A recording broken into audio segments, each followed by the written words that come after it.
আসসালামু আলাইকুম ওয়া রাহমাতুল্লাহি ওয়া বারাকাতুহু। আলহামদুলিল্লাহি রাব্বিল আলামিন ওয়াসসালাতু ওয়াসসালামু আলা সাইয়্যিদিল আশরাফিল আমবিয়াই ওয়াল মুরসালিন ওয়া আলা আলিহি তাইয়্যিবিন আত-তাহিরিন ওয়া সাহবিহি আজমাইন। সম্মানিত দর্শকবৃন্দ, এই ভিডিওতে আমরা জানব কতটুকু সম্পদ থাকলে বা কত টাকা থাকলে কুরবানি ফরজ হয়। কারো কাছে যদি 7.5 ভরি স্বর্ণ বা 52.5 তোলা রূপা থাকে, তার উপরে কুরবানি ফরজ। কারো কাছে 7.5 ভরি স্বর্ণ বা 52.5 তোলা রূপা বা এতটুক সমপরিমাণ এতটুক মূল্য তার কাছে যদি থাকে, মানে তার কাছে এত টাকা রয়েছে যে টাকা দিয়ে সে 52.5 তোলা রূপা বা 7.5 ভরি স্বর্ণ কিনতে পারবে, তার উপরে কুরবানি ফরজ। এই সম্পদগুলো যদি তার কাছে ঈদুল আজহার দিন এবং এর ঈদুল আজহার পরের 2 দিন, এই 3 দিনের ভিতরে যদি এতটুকু সম্পদের মালিক যদি সে হয়, তার উপরে কুরবানি ফরজ। 1 বছর এই সম্পদের 1 বছর অতিবাহিত হওয়া শর্ত না, যেমনটা জাকাতের ক্ষেত্রে শর্ত। তো জাকাতের ক্ষেত্রে কি, এতটুকু সম্পদ হইলে 1 বছর অতিবাহিত হলে তারপরে জাকাত ফরজ হয়।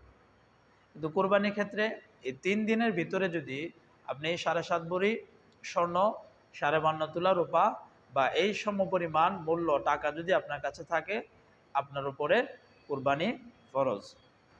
এই সম্পদটা আসলি হাজাত ব্যতীত থাকতে হবে। আসলি হাজাত কাকে বলে? একজন মানুষ চলতে গেলে নিত্য প্রয়োজনীয় যে জিনিসগুলা লাগে, সে থাকার জন্য জায়গা লাগবে, ঘর লাগবে, একটা ঘর লাগবে, তারপরে চলাফেরা করার জন্য পার্সোনাল গাড়ি লাগবে, ঘরের খাদেম লাগবে, তারপরে আপনার আলেম ওলামাদের কিতাব লাগবে ইত্যাদি।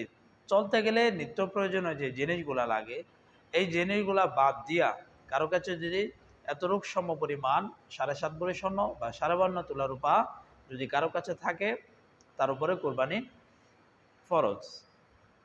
এখানে একটা কথা মনে রাখা খুবই জরুরি, সেটি হলো, আমি যে এই নিসাবের পরিমাণটা বললাম, সম্পদের পরিমাণটা বললাম, 7.5 ভরি স্বর্ণ আর 52.5 তোলা রূপা, এই স্বর্ণর সাথে রূপার কম্পেয়ার তুলনা করা হয়েছিল ওই সময় যখন কি স্বর্ণ আর রূপা প্রায় দাম কাছাকাছি ছিল। মানে যেই টাকা দিয়ে আপনি 7.5 ভরি স্বর্ণ কিনতে পারতেন, ওই টাকা দিয়েই আপনি 52.5 তোলা রূপা কিনতে পারতেন। কিন্তু এখন বর্তমানে 7.5 ভরি স্বর্ণের দাম প্রায় 9 লাখের মতো, আরও উপরে, আরও বেশি হতে পারে। কেন, 1 ভরি স্বর্ণের দাম 1,60,000 টাকা, আর আপনি 52.5 তোলা রূপা 1 লাখ টাকার ভিতরেই কিনতে পারবেন। 1 ভরি স্বর্ণের দাম কত? 1,60,000 টাকা বর্তমান বাজার মূল্য। আর 1 ভরি রূপার দাম বর্তমান বাজার মূল্য 1700 বা 1800 টাকা। তো আপনি কি 1 লাখের ভিতরে 52.5 তোলা রূপা কিনতে পারতেছেন, মানে 1 ভরি টাকা দিয়ে আপনি রূপা কিনে, রূপার নিসাব কিনে আরও টাকা বাঁচে। তো কারো কাছে যদি এই 90,000 টাকা থাকে আসলি হাজাত ব্যতীত, তার উপরে কি কুরবানি ফরজ। বা এতটুক সম্পদ যদি কারো কাছে থাকে 90,000 টাকা, আর এই সম্পদটা যদি 1 বছর অতিবাহিত হয়, তার উপরে জাকাতও ফরজ।